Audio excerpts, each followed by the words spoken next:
दोस्तों ये कहानी का भाग 2 है।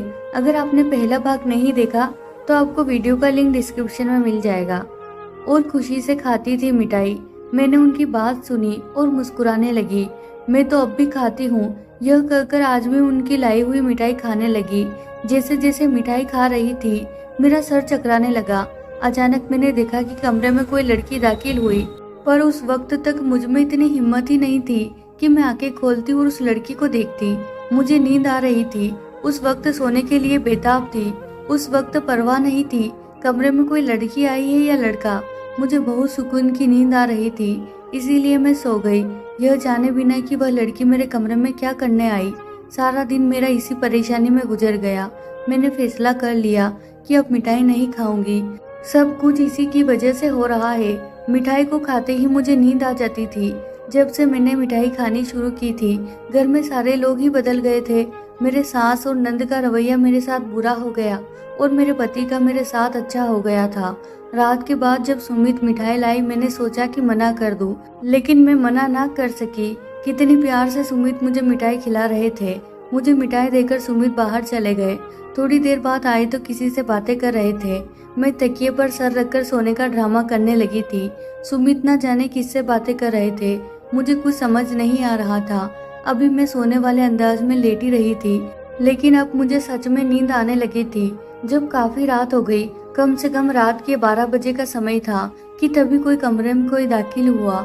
मैंने हल्की सी आंखें खोलकर देखा, वो मुझे कोई डॉक्टर लग रहा था। सुमित ने जो उससे बात की उसे सुनकर मुझे लगा किसी ने मेरे सर पर बम गिरा दिया। मेरे माथे पर पसीने की बूंदें चमकने लगी। मुझे सुमित से नफरत महसूस होने लगी। पता नहीं सुमित कौन सी दवाइयों की बात कर रहा था, मुझे कुछ समझ में नहीं आया। अचानक ही वह दूसरा इंसान जो कमरे में आया था वह मेरे पास आया। मुझे बाजू पर चुभन होने लगी। उन दोनों की बातें सुनकर मेरी रूह भी कांप गई। और जैसे ही उसने मुझे इंजेक्शन लगाया मुझे यूं लगा कि किसी ने मेरी जान निकाल दी हो। मेरा दिल किया कि मैं चीखने लगूं। मेरे लिए बर्दाश्त करना मुश्किल हो गया। मुझे समझ ही नहीं आया कि मेरे साथ हो क्या रहा है, लेकिन मैं बर्दाश्त करके लेटी रही क्योंकि मुझे आगे का सच भी जानना था। पता नहीं सुमित मुझसे क्या चाहता था और यह सब क्या था, लेकिन उसके बाद आगे कुछ नहीं हुआ। वो दोनों कमरे से चले गए। मैं सुबह उठी तो मेरी आंखें लाल थी।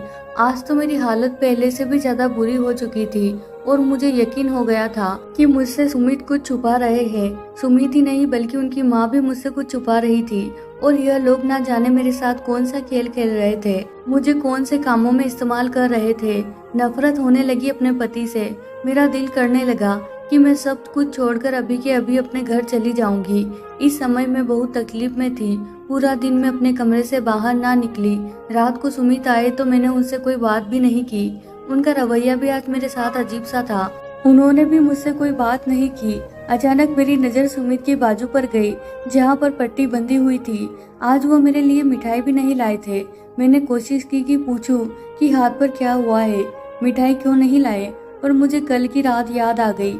मेरा दिल किया कि पूछूं वो मुझसे क्या चाहते हैं। कई बार कोशिश भी की लेकिन फिर खामोश हो गई कि अगर मैं गलत हुई तो। फिर कल रात जो मैंने देखा वो सब कुछ भी सोचने लगी। सुमित अचानक क्यों बदल गए थे, कुछ तो इनके दिमाग में भी चल रहा था जो वो मुझे नहीं बता रहे थे।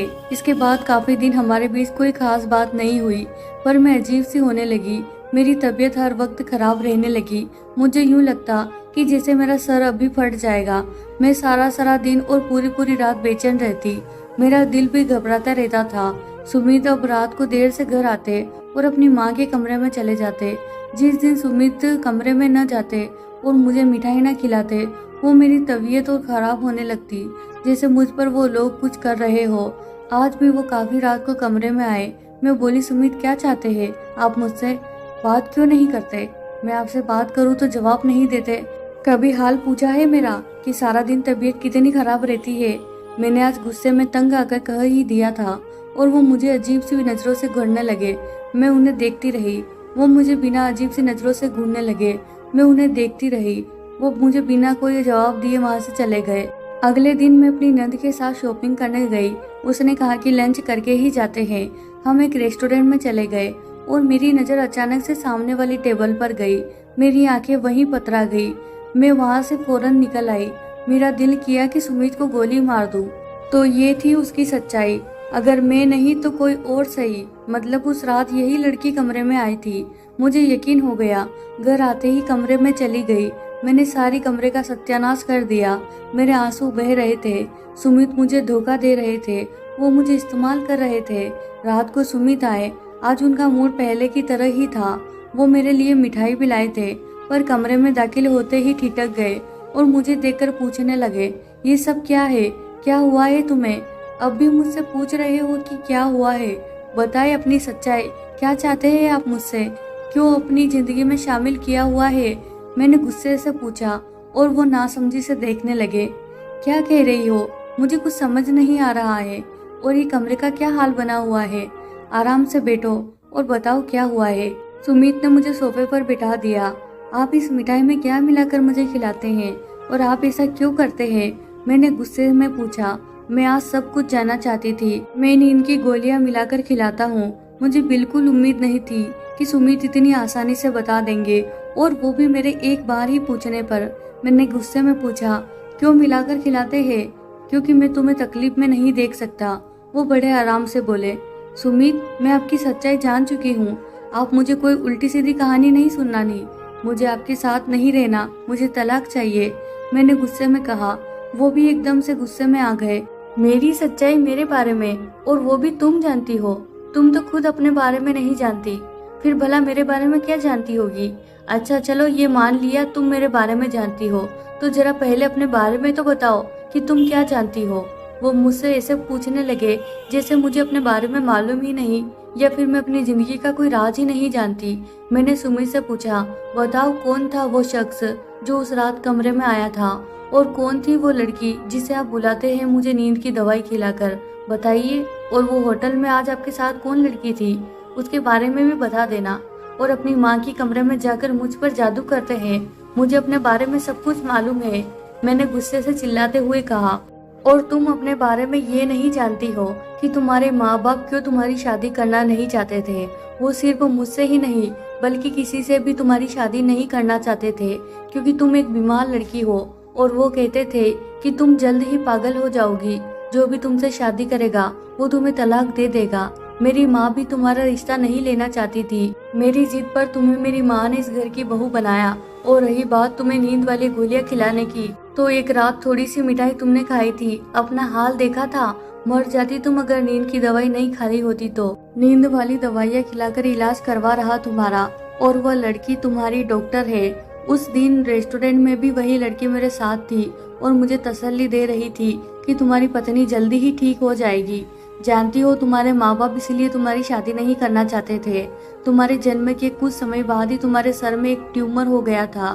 उस समय डॉक्टर ने कहा था कि खतरे वाली कोई गांठ नहीं है, लेकिन हो सकता है आगे चलकर इस गांठ की वजह से तुम दिमागी मरीज बन जाओ।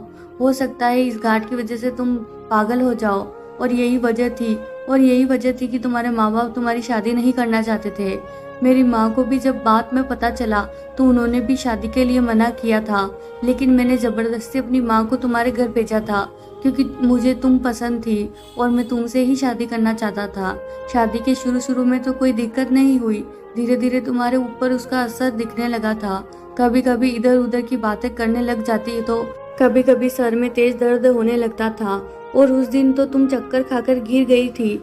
जब मैंने तुम्हें डॉक्टर को दिखाया और डॉक्टर से इस बारे में पूछा तो डॉक्टर ने तुम्हारा चेकअप करने के लिए कहा, लेकिन मैं नहीं चाहता था कि तुम्हें इस बारे में कुछ भी पता चले, क्योंकि यह बहुत ही नाजुक मामला था। डॉक्टर ने भी कहा था कि अगर तुम्हारी पत्नी ने इस बात को ज़्यादा सीरियसली ले लिया तो कुछ भी हो सकता है। इसीलिए मैं तुम्हें कुछ भी नहीं बताना चाहता था।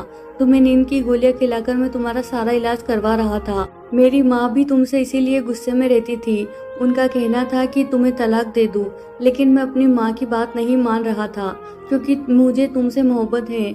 मैं तुम्हारे बिना नहीं रह सकता। कुछ भी करूँगा लेकिन तुम्हें ठीक करके ही रहूँगा।